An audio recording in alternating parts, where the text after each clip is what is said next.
And so I want to show you yet more new modern digital methods to address the problems of predicting the dynamics of complex biological systems.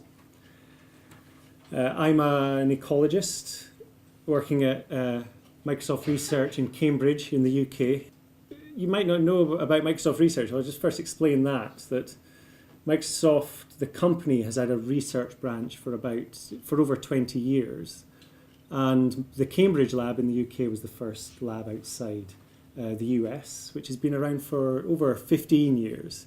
And most of the academics there are trying to advance state-of-the-art in computer science. So really trying to tackle some really difficult problems in computer science. And you know, they could be working in computer science departments in universities, a lot of them. But of course, in the things that they come up with, those insights sometimes lead into advances that Microsoft as the organization can use in products and in future potential things that they can sell.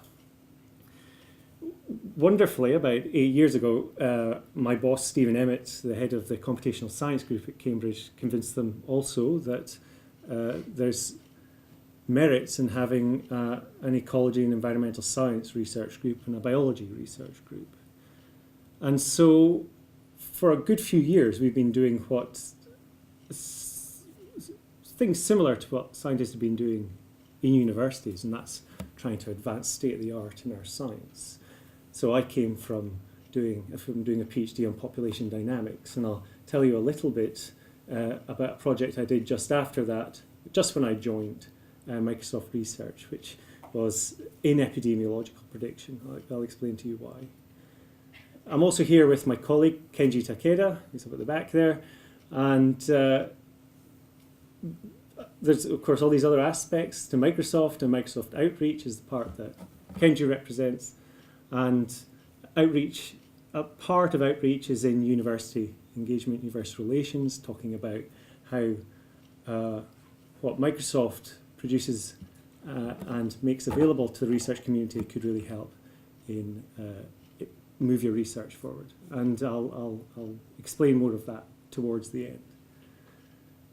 But what I've mostly been obsessed with over the last 8 years is really trying to accelerate the pace at which we can predict the dynamics of biological systems in areas where it's really important to society. And of course, epidemiological problems feature heavily there.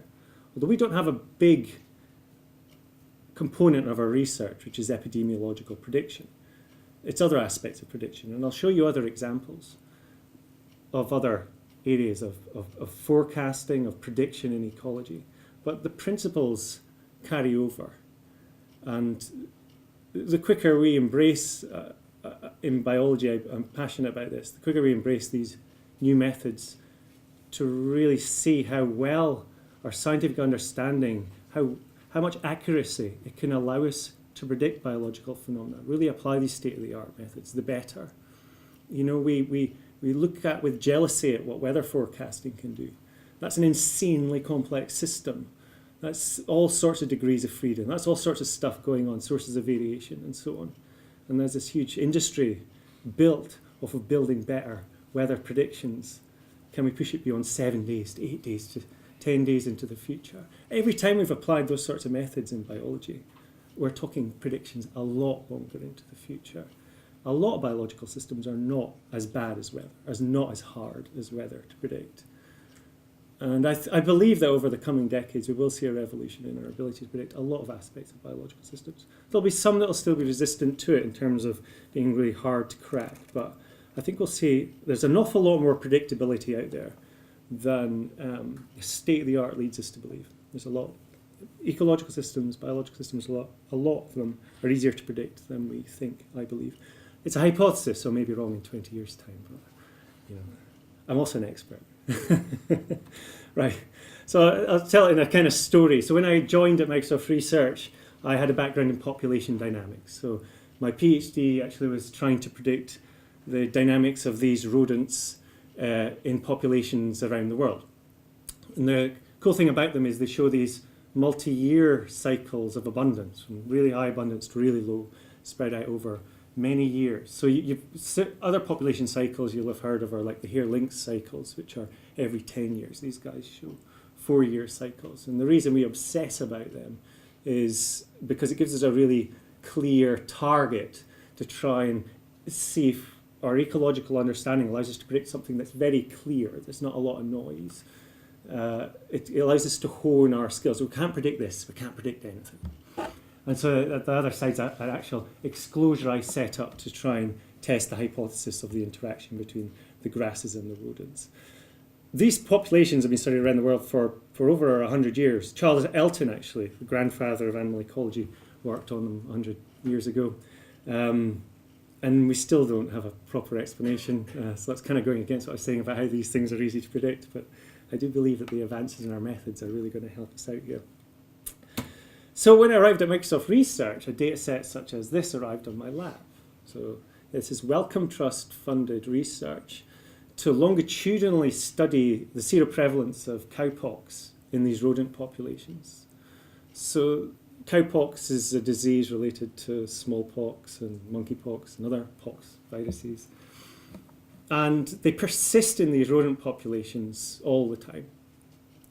And we want to understand why. And actually, one of the reasons Wellcome Trust funded this led to a science paper that I wasn't on the interaction between cowpox and the other diseases and how they interact. So how getting cowpox predisposes you to getting other diseases or vice versa.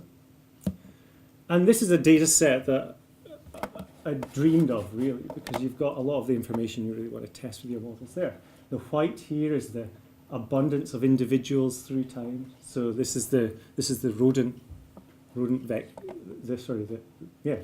host, let's say, that gets the disease.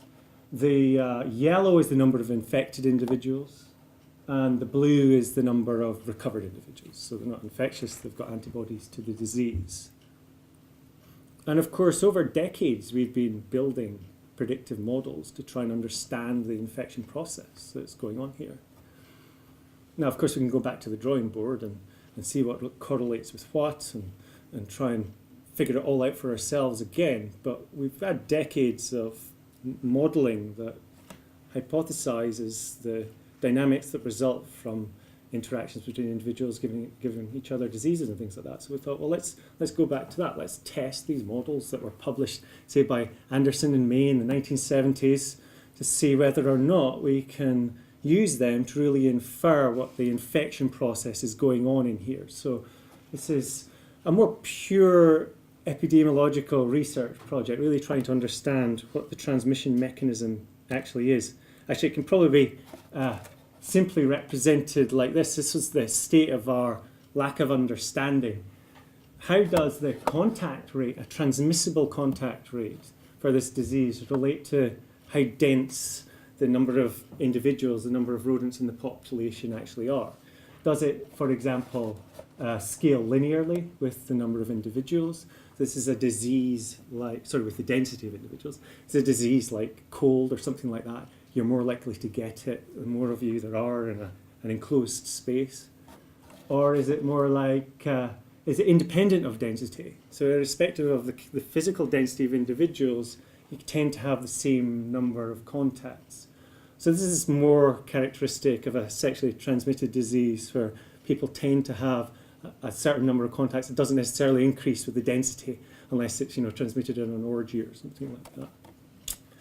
And we can hypothesize all sorts of different relationships with different diseases and come up with examples as well. And so if you miss out the middle one, actually, which just basically algorithmically represents what you're seeing here, this is then a transmission equation which has been known for 100 years of this form, proposing how the changes in number of individuals through time change as a function of the transmission properties. So this represents all of these different functional relationships depending on the parameter q. So if you fix q as 0, you get density dependence. So there's q appearing in the equation.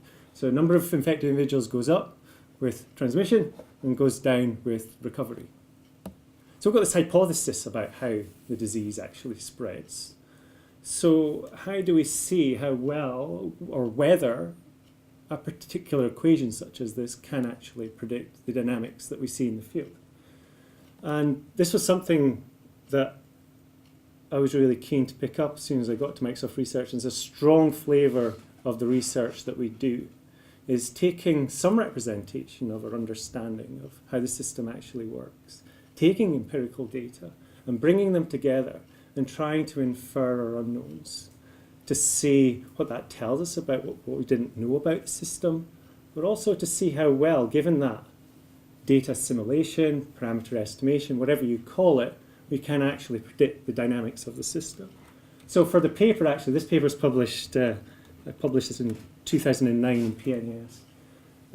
The peach line or the orange line is then the predictions, the fitted model to that data. So it looks quite good, but I didn't challenge my methods too much there. I'm only predicting from one point in the past 28 days into the future. So if I was just to take the data from 28 in the past and use that to predict the future, I'd get quite a high degree of predictive accuracy. And it was actually reviewers of that study said, well, how well does it do if you challenge yourself more? Already the findings were great. We were very pleased with that. But this was something that really opened my eyes, because if you take the fitted model and initialize it at the number of individuals for a given site. Now we've got loads of data on, I should have said I've got data on like this for loads of sites around Keidel forests, so I'm just showing it to you for one site for simplicity. And then I don't after that point, so this is the middle graph here, I don't after that point refer to the data on number of infected individuals at all. Then the predictions of the model shadow the data fairly well. So this is not a bad degree of predictive accuracy over a 6-year time period. And the top one's showing you a model where I just fix Q as 0. So I haven't inferred that parameter. And you see that after a couple of years, the shadowing starts to drift. And then the bottom one actually is using a full dynamical SIR type model, where I'm also modeling the number of susceptible and the number of recovered individuals, and seeing how well that does. Just for point of illustration, really. This could be improved so much more. One of the things I've realized over the years, looking back on this study, and I certainly realized in putting together this talk, is just how much better I could do it now. Now I know all the different techniques and things, some of which I'll show you, but that's the nature of doing this sort of research. So that's quite nice to see that with a fairly simple model I can have an impressive degree of predictive accuracy. I'm just going to move on to the next slide. So, but as I say, we can improve this so much, and what we do in our group is really trying to democratize the process of proposing and improving these predictive models, and in driving them with environmental information, the information you need in order to make predictions, but also then accessing evidence that you would use in order to improve those models. So the key area we focused on in our group is in improving these predictive analytics to accelerate the pace at which we produce useful models and share them with each other and that kind of thing. So this is kind of like a conceptual diagram for how we go about wanting to improve predictive models of ecological and environmental systems. And I'll show you this slide at the end, showing you how the tools that we've built will hopefully speed up this entire process. So one of the things we've seen a lot today is, of course, we've got evidence of the phenomena that we'd like to predict, our Ebola outbreaks, our various diseases that we've seen. And of course, making that available to other scientists and things like that is a wonderful thing to do. But that only gets us so far. Normally, to build better predictive models of these things, to improve them, we need a whole load of other environmental and other covariate information, which often scientists spend 80-90% of their time getting together, bringing together, and then the modelling bit's the easy bit. So that, we worry in our group about this long tail of scientists who don't have this sophistication in terms of the methods or the background training or computational resources in order to get that information for themselves. And moreover, that exercise, if they are doing it, is being repeated in labs all around the world with different little mistakes being made in processing the data and things like that. It sure would be great if we could access or control for the extra source of variation that is introduced when we download the data sets themselves, have it on our own machine. It'd be great if we could access a web portal or something like that for it. But anyway, we want to often relate the sort of spatiotemporal information about the world around us, with the phenomenon that we want to predict. And we often, of course, use a model to do that. Now, the one I showed you was a mechanistic model with some hypothesis about how the system works. That is data that's been refined so much that it's turned into a functional form and we've lost the original data. Of course, just the mechanistic models are just data that's just been turned into maths over time. We've lost all the other noisy bits, or it's a hypothesis that's come out of the scientist's head. But of course, it could be just simple algorithm. It could be a generalized additive model, or whatever your favorite method is for relating geotemporal data to phenomena that you want to predict. Simple linear regression, if you like. But normally we apply our science in order to propose what that model is. Okay, then we have a phenomenon that we want to predict, and so we improve this model over time by seeing how well relating this to this allows us to predict it. And it's important to do proper cross-validation and things like that to make sure you're not overfitting your models to explain noise in the data where it's not a general property we're trying to predict. And then you've got the phenomena that you want to predict, so it'd be great to be able to improve, come up with a great state-of-the-art model, and then release that so that, for example, with the Ebola outbreak, we've trained it against historical data on Ebola dynamics, and then we'd like to use that. First of all, we'd like to see how well that predicts data is not seen into the future, and then potentially use that to predict how fast Ebola will spread, as an example. The bit I was talking to you about just then is this bit of inference machinery that allows you to infer those bits that you're uncertain about. So in the example I gave you, how infectious was cowpox, for example? We know it's definitely not as low as 0.2, for example. Doesn't matter the units. It's not as high as 8, but we can't tell you between that what it is. So let's infer it as a probability distribution, for example. And that's a lot of what we do. We propose a model, hypothesizing what's going on, and then we infer the parameters of probability distributions, and then we propagate that uncertainty into our predictions.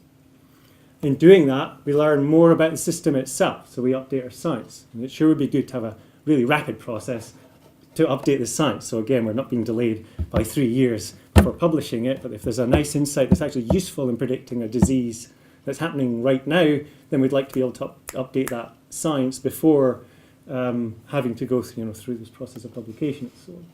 And then we'd also like a system in which we update the phenomena we're trying to predict. The emerging disease has now become historical, and we want to include that into the database of data that we'd like to train to in order to have that for next time. So like, has this improvement in the science, would it have allowed us to better predict an outbreak that happened, say, 3 years ago, that we tried to predict 3 years ago and failed, but now turns out we can, for example.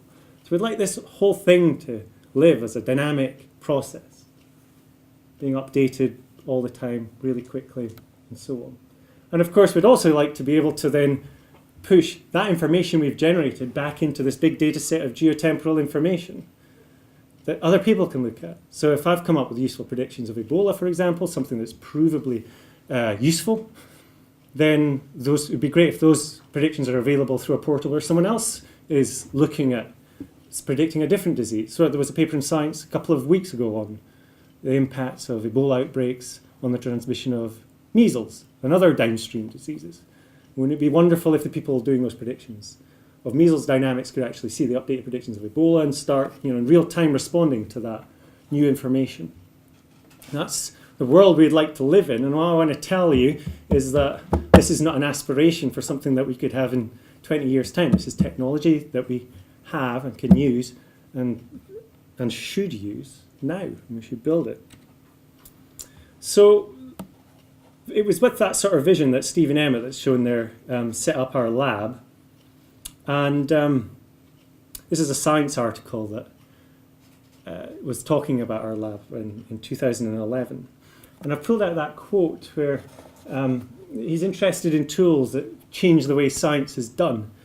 And to be honest, me and a lot of my colleagues often interpreted that as tools that come up with new theories about how ecosystems are structured and new, really kind of fundamental new insights into how the biological world functions.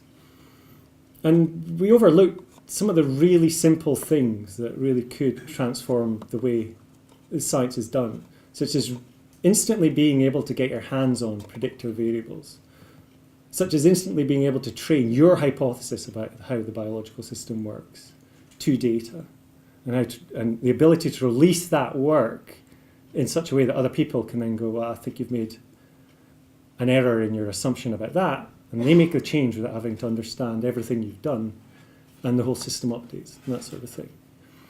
And it's sort of through a process of realization that we've discovered that actually those sorts of tools, which are certainly not the only things that we need, but those enabling that sort of functionality will have a transformative effect, and we're already seeing it in this lecture series today. It really is going to change the way in which we do epidemiological prediction. So colleagues, and including me in the first week, I must say, were quite snooty about this fetch climate idea, which turned out to be very wrong, because it's a great idea. This is Drew Purves, who's the head of the computational ecology group, was really strong about this, and good on him, because it was a fantastic idea, which is just, he'd experienced the pain and experienced working with people who've experienced the pain, which is the amount of time they waste just getting the environmental information.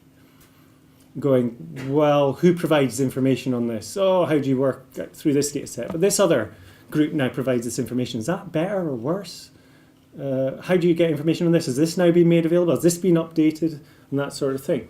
So we made fetch climate so that you can just go, what do you want? Where do you want? When do you want it for? Show me the data. Show me the information. And actually, one of the concept changes with fetch climate is it's not focusing on the data. The default way of giving you information is that you're going and looking for information, which can be supported by lots of different data sets. But for the default user, they want air temperature at the surface, not the Met Office data set on this or the NCAR data set on that. They don't even know sometimes that these different data sets exist. Just give me temperature. I know what temperature means. Well, of course, then you can look at it in more detail, and it turns out you don't know what temperature means. But we tend to go for making them go with their instincts first and then allow them to refine that second. So this is a service that's live now, has a lot of climate information in it, which allows you to say where in the world do you want information for, what is it you want, when do you want it for, and then you can view it through a web interface, or you can do this through code. It's got a REST API, you can hit it from R, from your C# or Mathematica, MATLAB, whatever. I won't give you a live demo, because I normally crash and burn when I try and do live demos. So that's the web UI for fetch climate, and here's the sorts of information it serves up. So you see that it's got more human terms for information, like the frequency of frost and temperature near the surface and that sort of thing. But if you click on this little I tab, then for example, air temperature near the surface, you can see that's served up can be served up by a number of different data sets. And if you know what you're doing, you can say, well, I just want that data set. But what we've tried to build into fetch climate is intelligence in the background, really sophisticated and amazingly fast, actually, algorithms. They'll look across the uncertainty in the data that's in fetch climate and comes up as default with a response to your query, which is the most confident data for the information that you requested, but it also reports how that information set was put together and the uncertainty in that information as well. So again, trying to get people used to not just seeing the data, but the fact that data, that information is uncertain. And of course you specify when do you want it, past, present and future. And then it will, through the web interface, return you with the information which you can explore there and then. Now I don't normally use it like this, I normally use it in a code way. One of the things we've done with Fetch Climate is if people do want to spin up their own instance of this sort of thing, if they don't want anything to do with these data sets but just simply want the service, they want to set up their own cloud-based service for delivering data, then they can download the code and go ahead and do that and set up their own, say, Azure instance of Fetch Climate for delivering their own information. I'll show you some examples of that in a minute. We're just writing a paper right now on Fetch Climate. It's been ages since we should have done this a long time ago. Here's just an example of, say, running it through R, which is a common interface for doing analytics with, in ecology especially. It's like a universal language for ecology. So you don't need to read that. It's, the equivalent of programming equivalent of an equation. Getting air temperature. And here's temperature served up by Fetch Climate, plotted in R for the continent of Africa. And then this is showing the different data sets in color that served that. So you can see that actually this map is served by 3 different data sets, with some obscure one in some coastal areas being served by a different data set here. And then this is the uncertainty in the data as well. So we're trying to make it so that people, regardless of the computational method that they actually use, can go, I just need information, just give me the information, and they can write the script from anywhere and get it down. I actually used this in this really challenging study, which has a lot of things in common with the challenges we face in trying to predict disease dynamics. And it was that for predicting this terrestrial carbon cycle, we've got lots of groups around the world that have their particular model for how the carbon cycle, this is how much carbon stored on land will respond to climate change. These are really complicated models. And they kind of predict the data in a fairly similar way when you look at the present, but when you roll their predictions out into the future, they spread all over the place. And the problem with it is we've replaced a world we're trying to understand that we don't understand with models that we don't understand. So what we tried to do with the tools that we've developed is then to be able to control for quantifiable sources of variation, to really control for sources of variation and remove unnecessary ones. So what we did then is we've got lots of empirical information on different aspects of the carbon cycle around the world. And what we want to do is assess how likely they are given the empirical, how likely proposed models are given the empirical data. So what we'd like to be able to do is, given a stack of alternative models for how the carbon cycle works, be able to compare alternative ways of representing different aspects of that and see which are more likely given the empirical evidence. So here's different aspects of the carbon cycle: how fast they fix carbon, how fast bits of plants die. You see it's a mechanistic model. Fire, soil. And these little yellow stores represent data sets that have come from lots of different data collection campaigns. We've got about 50,000 different data points in this, and all in different places in space. And individually, we want to see how our hypotheses for how sensitive those processes are to climate actually, how consistent our hypotheses of that are with empirical data. And so we estimate fit models with uncertainty. But in order to do that, we need to also look up for where those measurements are made, or where they're measured from satellite, what the climate data actually is. And for some things, we want one set of climate data. For another process, we want a different set of climate data. For fire frequency, we want to know about moisture, things like that. For net primary productivity, we want to know more about temperature. But what we don't want is loads of these different groups around the world getting their information from loads of different sources, because that's introducing more sources of variation. So it would be great if, given a multi-component model for how the system works, if everyone could access the same information. And yes, we can play with different hypotheses and improve those parts, but at least we can control for some bits that we don't want varying between the different scientific groups. So this was plumbed into Fetch Climate. And this is what we call the world's first fully data-constrained model of terrestrial carbon. So Fetch Climate really helped us out here. And we've also got a tool, an inference tool called Filsback, that helps you fit models to data. makes it really easy. What really sucked in this was the fact that the user interface for doing the modelling was horrible. And that was an aspect that we'd been working on up to that point, hadn't come up with a solution. And I'll show you towards the end something that we've come up with. It's meant to make it much more accessible for someone who doesn't want to read through tons of code to find the bit that relates to them, make a change and see whether that new hypothesis, that new insight actually leads to improvements in the predictions of the model. This is now how I actually do my modelling, that whenever I get a geospatial data set, I chuck it into fetch climate. So this is a kind of a boring console interface. I just recently pushed up Andy Tatham's data on human populations around the world. Actually, I didn't do it through this. I did it through this lovely little tool that helps me push those data sets into Azure, and then they're instantly available for me to use from any computer and from lots of different pieces of software, which is really enabling.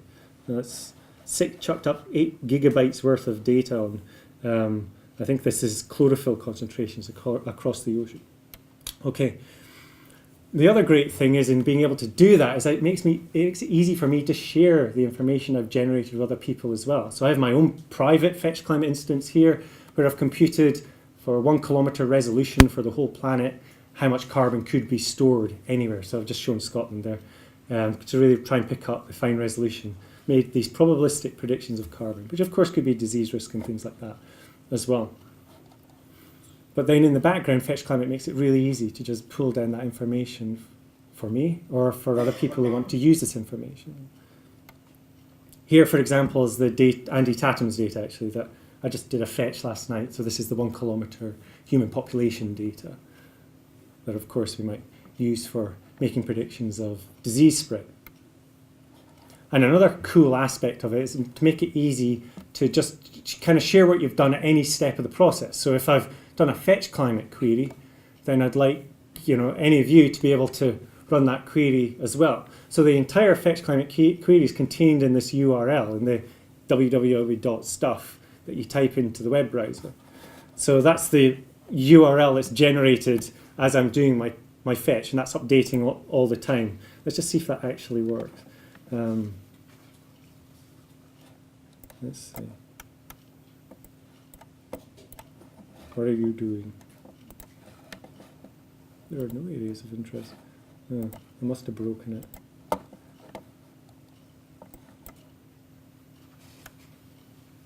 That's funny because it worked in the lunch, but of course it doesn't for live.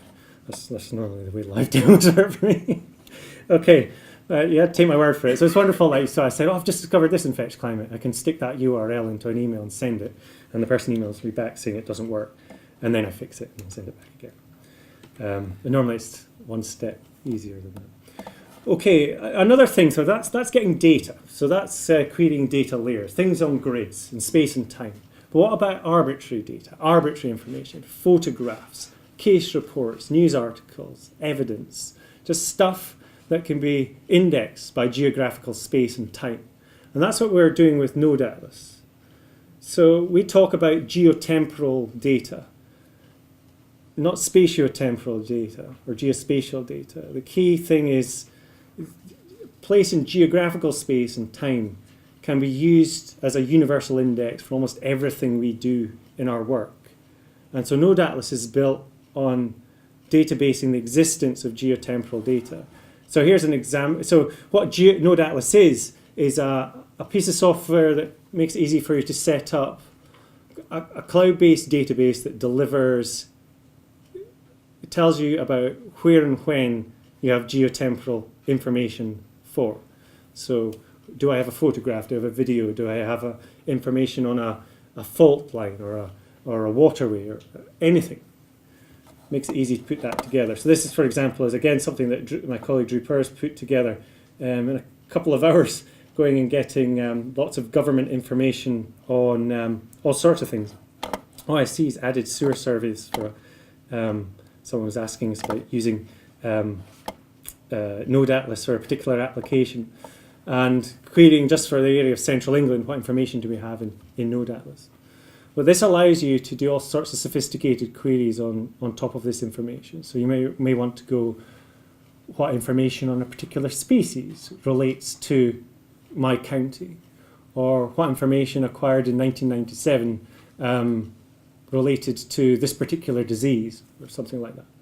In fact, here's one that we put together for Ebola, actually, where we're putting together administrative areas, airfields, case reports, care facilities, don't know what engineers doing there, fruit bat ranges, and allowing us to, we could of course put in where there's predictions being made, where things like care facilities were open and closed over time, photographs, evidence, as well as things like fruit bat ranges, for example, the sorts of information we'd like to use to drive predictive models, so that people can go, what geospatial information do we have for this region if I want to come up with a better model of Ebola spread in Liberia, for example.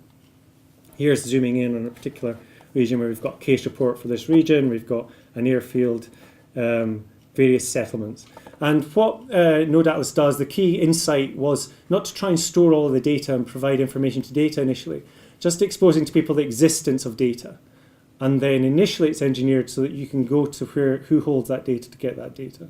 But we've also got prototypes set up so it can also deliver the data. So that way you can associate a point, a line, a polygon at any point in time, any position in space, with the existence of information.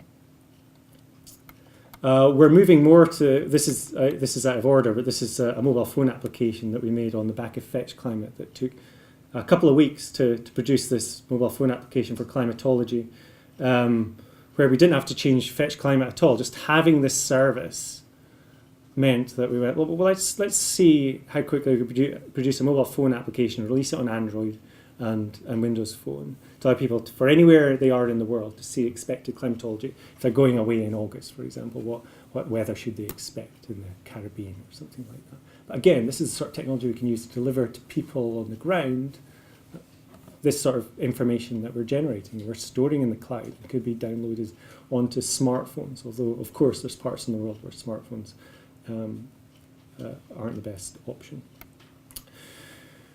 Onto the modeling side. So as I said, the carbon model stuff used this information in the cloud, and it was great to be able to push that information to the cloud. But what would be great is if we can really accelerate this process of making useful predictive models. So here's an example where we're predicting something that changes in space and time. In this case, it's plankton blooms. It could be the outbreak of cholera, or you name it. It's a biological phenomena that changes in space and time as a function of the biology and the physical environment. And so now what I do is immediately I put all my geospatial information into Fetch Climate. So I have all this satellite information on chlorophyll for the global oceans. I push that into Fetch Climate. I put the information I have on the amount of light reaching the sea's surface and the mixed layer depth of the ocean. These things happen to be important in the exciting world of plankton dynamics. And of course, I can explore that and share that with my colleagues, and they say, well, turns out you've got the world upside down or something like that. So I can quickly kind of make sure I can error check my information. And then now what I do is build my predictive model in this modeling environment that we're building, something that you can use through your desktop or through a web browser, and that is ambivalent whether you're running your analysis on the processors on your computer or you're running it in the cloud.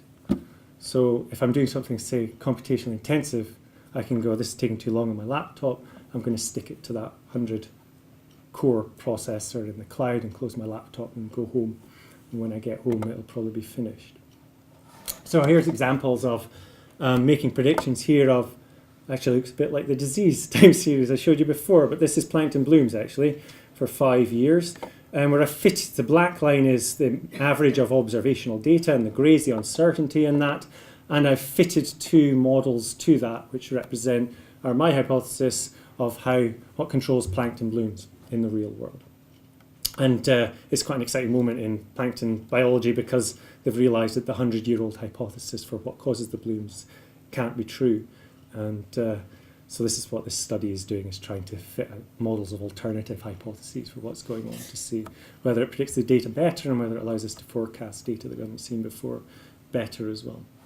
And here's the representation of the biology, which is a lot of lines of code, but I'm doing it within the system. So this is not just a standard linear regression. It could be. We've got tools within here that make it easy to build a model that's relating, just say, presence of occurrence to the environmental variables. In this case, it's quite sophisticated because modelling plankton has come a hell of a long way, and there's a lot of biological information in there. But one of the cool things about this is we remove from the user the need to have to figure out, often again, when you're doing this sort of modelling, you think too much about how do I read in this data? How do I spit out output files that I understand and this sort of thing? It handles that side of things. And all you have to do is specify functionally what your biological assumptions actually are. And not even specify things. If you're uncertain about something, then just leave it as uncertain and the system will do the inference on top. So one of the things I need is to be able to compare my model against empirical data and drive my model with empirical environmental information. So here's me using fetch climate from within the modelling environment. I've got a data set on places in space and time, and I go to this fetch climate staging instance and fetch carbon. But I also fetch my carbon, which is chlorophyll. But I also fetch my other environmental information. And it's time-stamped so that someone can repeat my analysis and see if they get exactly the same result, or see the impacts of changing the biological assumptions, but controlling for all the other sources of information. So if they were to have run fetch climate on the same day I ran it, then this is the answer they would have got.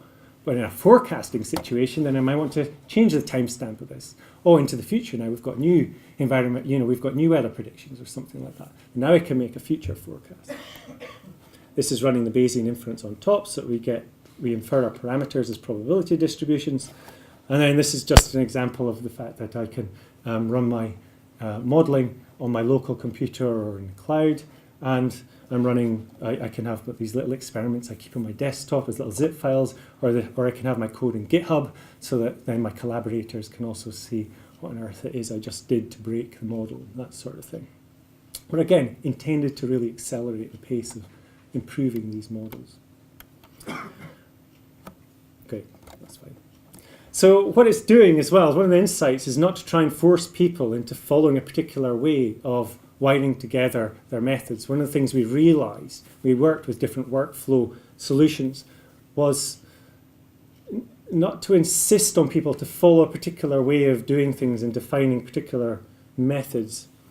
Instead, the insight, and other people have had it as well, is that you allow the analyst to be creative, to see to try things out, but to look over their shoulder computationally, to allow whatever it is they did to be recreated and not have to put on them the burden of ensuring reproducibility.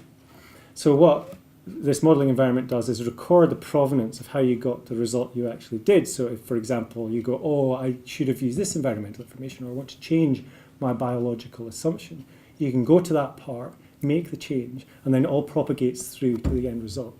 And of course, this is essential if you're doing ecological forecasting. Now we've got new predictions of how the weather's going to change into the future. What's the implications for my predictions?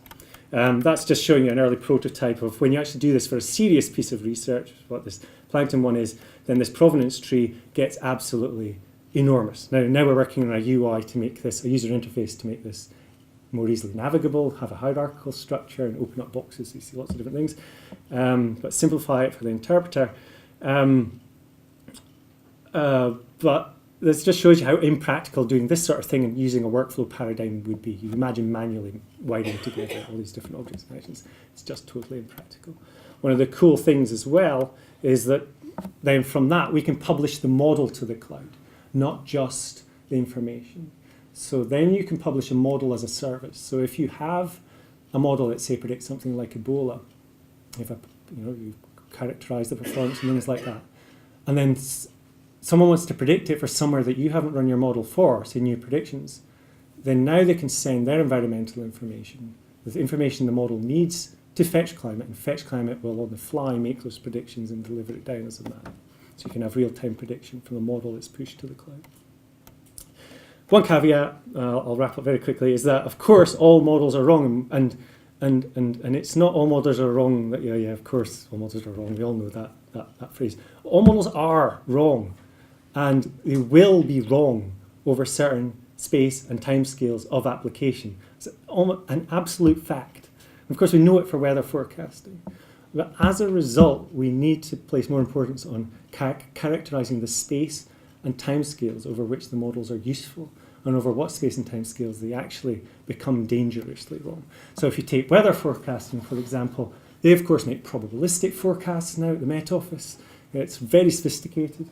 And so they look at the relationship between their predicted probability of an event and the actual frequency that the event actually occurs. And so what they've shown here are maps of when they're predicting temperature into the future or precipitation into the future, when they're actually well calibrated. When they say it's a 60% chance of rain, it actually is a 60% chance of rain. And just to draw your attention to these red regions, that's where there's actually a negative relationship between the predicted probability and the actual frequency. So in other words, if you were to make a bet on the predictions of the model, you would win if you bet against the predictions of the model. All models will do this. So I should explain, that's the planet Vulcan, which Newtonian theory said definitely exists with a probability of 1 because the transit time of Mercury. But Newtonian physics was wrong, unfortunately. Newton's second law was wrong. So actually the probability of Vulcan existing was 0. But all scientific evidence said Vulcan exists. It just turns out that scientific understanding was wrong. I'll skip over the machine learning methods. They're also valuable. Catherine talked about them. We've developed tools to make it possible for less rocket scientists to be able to run these methods, say in Excel. And this is the results of a classifier model where we're predicting whether a plant in trade is illegal. This, for example, would allow you to detect, for example, without having to understand the mechanisms, whether a lab is misclassifying a sample or something like that. I hope I've shown you sorts of methodologies we're developing, the sorts of software that's allowing us to do this joined up inference, to build better predictive models faster. Fetch climate to get the geotemporal information and the evidence that we need. New ways to more rapidly produce the models and improve them, and then spit them out in terms of forecasting. I'll skip through that, and I'll skip through that. Just as a last thing, actually 2 more things. We went to this Keidel workshop in December last year, which isn't a Microsoft initiative, it's just an initiative by the tech industry to really try and see how we can help with crises such as happened with Ebola, in terms of just seeing how the tech industry could help with this sort of crisis and crises like it in future. So that is ongoing, and if anyone's interested in being involved in that, then please do get in touch with myself, and I can put you in touch with other people as part of the initiative. The three take-homes from that were we really need to improve portals for information in terms of delivering up-to-date information and all the sorts of associated information in some way. And so this Al-Midan initiative is currently being set up to help the World Health Organization in making this information available, which can be just basic information or could be outputs from predictive models, for example. And I'll skip the other 2 for the sake of time, but do ask me afterwards if you want. And we did sponsor this, partly sponsor this event because Microsoft sees the importance in improving researchers' abilities and see the value in improving researchers' abilities to do this sort of thing, to use the cloud. It is, having lived through it for the last 6 years, it is very enabling. And it does allow you to focus on the problem you want to work on and not 90% of the time being frustrated about something you were never qualified to worry about, which seems to me a lot of what scientists do. And I am one of them, and actually I just find other things to worry about. But anyway, if you're interested in Azure grants, then I do encourage you to speak to Kenji Takeda, who's at the back, during coffee. And about technology for Ebola, get in touch with me if you want to find out anything more about myself and my group and Microsoft Research in general. Then I recommend you